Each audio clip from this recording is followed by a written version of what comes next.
If I, Daniel Trimida, become the Minister of Education here in Uganda just for 5 years, 1, 2, 3, 4, 5, here are the 3 things I would do to change the messy education system.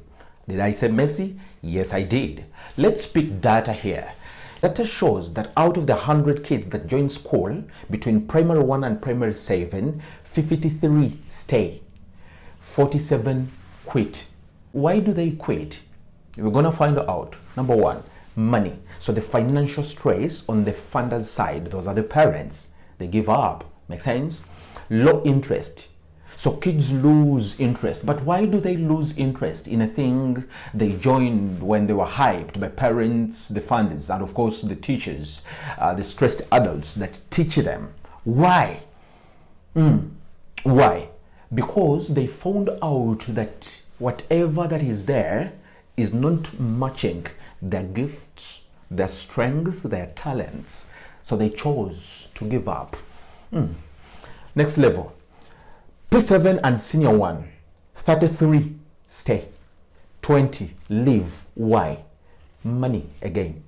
Hidden costs. We all know it all that as you're leaving primary, king in secondary, there are hidden charges, hidden fees. Bring cement, now this is development fee, bring pavers, bring mesh, wire mesh, etc. Hidden costs. Now, S1 to S4, 15 stay, 18 leave. Why? Low interest again. Fees, pregnancies. Let's continue. Senior 4 to senior 6, 6 stay, 9 out. Why? They cannot afford senior 6. Second, failure to obtain the passing marks. Senior 6 to university, 5 stay, 1 quit. Why? Unaffordable courses and dropout rates. Done here, let's now explore the graduates versus the employment. 700,000 to graduate every single year. And guess what happens? Out of the 700, it's 12.86% that obtain the formal jobs, which is 200,000 to 238,000 formal jobs available. So what does that mean? It means 610,000 remain there with what? No formal jobs. They are smart at a long game. They are good. They have good jobs on paper, but are stuck. Now, having seen this data, do prove that the education system is messy. So here are the 3 things I would do if I'm the Minister of Education to change the messy system. Number 1, autonomy. The word is autonomy.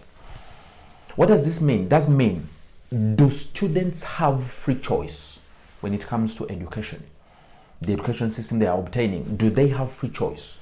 Because free choice means ownership. What does this mean? Ownership kills hopelessness.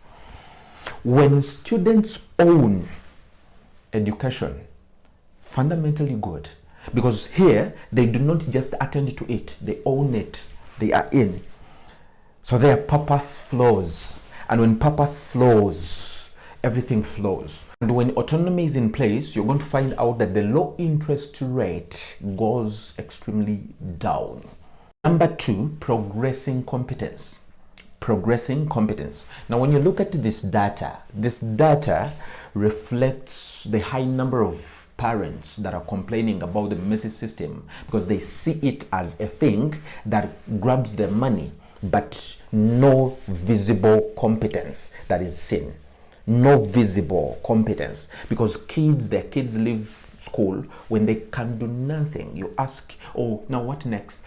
Whatever that is available, I'm gonna do. No competence, no creativity, no productivity.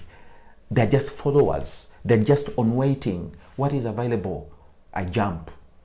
Make sense? So I make sure there is progress competence where kids that pass through the system are creative, because they rely on their purpose. They're creative, they're productive, They're leaders, they're thinkers, they're creators, they're CEOs. So that's why we build CEOs, founders that change the economy of the country. Third thing, it's real world context. You didn't hear me. Real world context.